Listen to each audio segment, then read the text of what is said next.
Hey guys, welcome back to another episode of the Tell and Testify podcast. My name is Leah and I am your host, and this is the first official podcast episode of 2026. It's hard to believe that we're already into a new year. It felt like 2025 went by so quickly, and I just want to take a few moments to reflect on this last year, kind of where I've been, some things that are coming up in the beginning of 2026, and just some moments to talk about what God has done and how I can be thankful for this last year.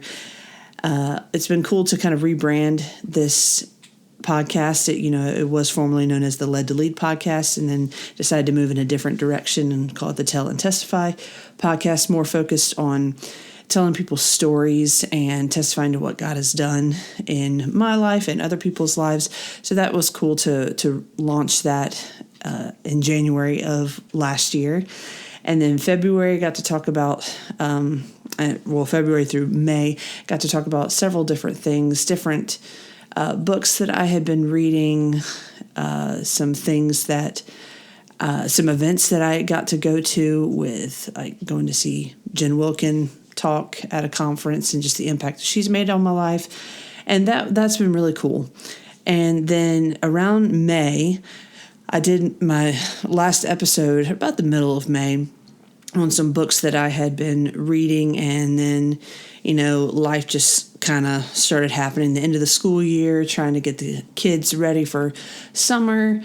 And then in June of last year, got some really exciting news that I was expecting our fourth child. So at the time of this recording, I am about 8 months pregnant, and we're going to be having a little boy coming in just about a month or so in February, and his name's going to be Gabriel. So we're really excited about his arrival. Kind of crazy that we're starting the baby train over again. My kids are 10, 8, and 6, so it's been a while since I've done this and had a newborn, but we are so excited about this little life coming into the world, and so are our kiddos. My daughter's finally accepted that it's another boy, but, it's okay. So I kind of took a 7-month hiatus with just going into summer and then finding out about the baby. And let me just tell you, being pregnant in your 30s is so different than being pregnant in your 20s. And so I got to say, it's wiped me out. And as much as I've wanted to do more episodes on the podcast, I haven't physically been able to with all the different stuff I've had going on. But that's why, a new year, new beginning. So we're going to take it in stride. I've talked about my character flaws, and one of them being perfectionism of like, well, if I can't do it consistently, I shouldn't do this at all. But I am resisting that by making this episode and then kind of going at the speed that I can handle. So thank you for even listening to the past several episodes of last year and even listening to this one right now. And with that, kind of a big life change moment is I had been working at a preschool, and after talking it over with my husband, we've been praying about it and just what's the right move for our family. I knew whether I was pregnant or not that this year was going to be my last year, because our oldest son is going to be going to middle school next year, which is so crazy to even think about.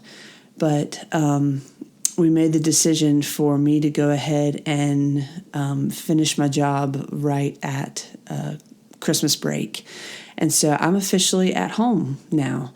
And that's weird in and of itself. I've normally been working a lot or working at a consistent pace, but trying to pick up 1 and 2 year olds as at 7 months pregnant, it's a lot harder than I realized it would be. So we know that it's the right move, that God's called us to it.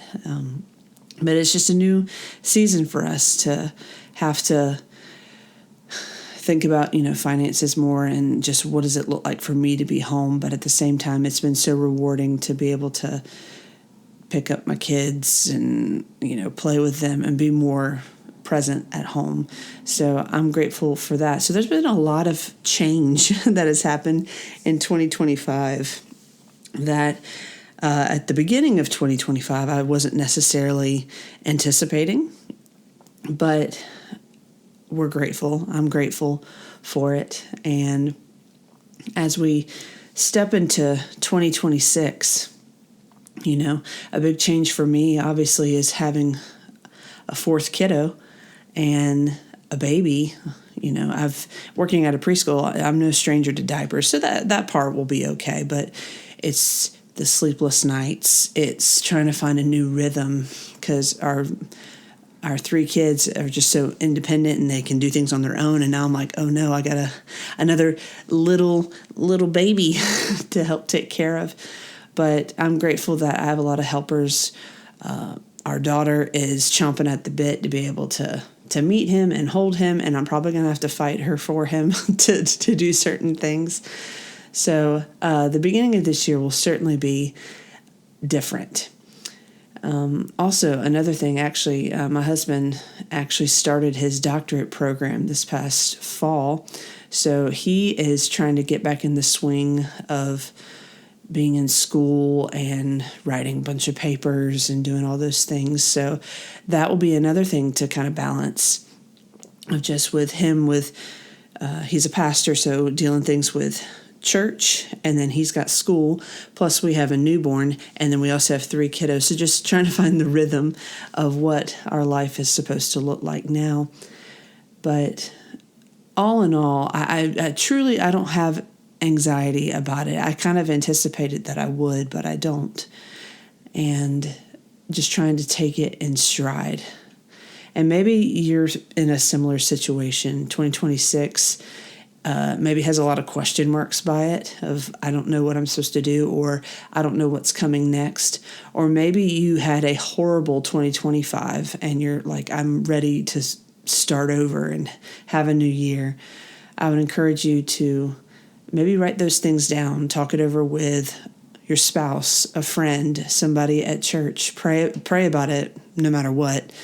But what does 2026 look like for you? What would you like for it to look like?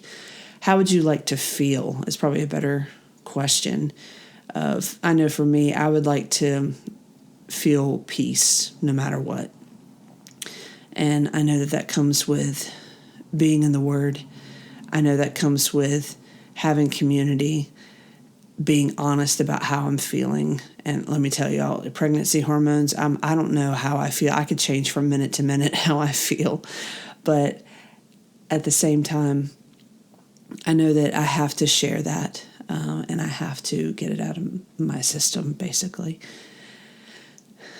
And, I forgot to mention one other really exciting thing that actually just launched a couple weeks ago is our church launched the ministry that my husband and I have been a part of for a long time called Celebrate Recovery. And we are so excited of seeing people in our community, in our church, get involved with this ministry. And we're hoping and praying that people's lives will be changed. There's a lot of darkness here and easily in the fact that there's a lot of drugs, alcohol, dysfunctional families. There's a lot of pain.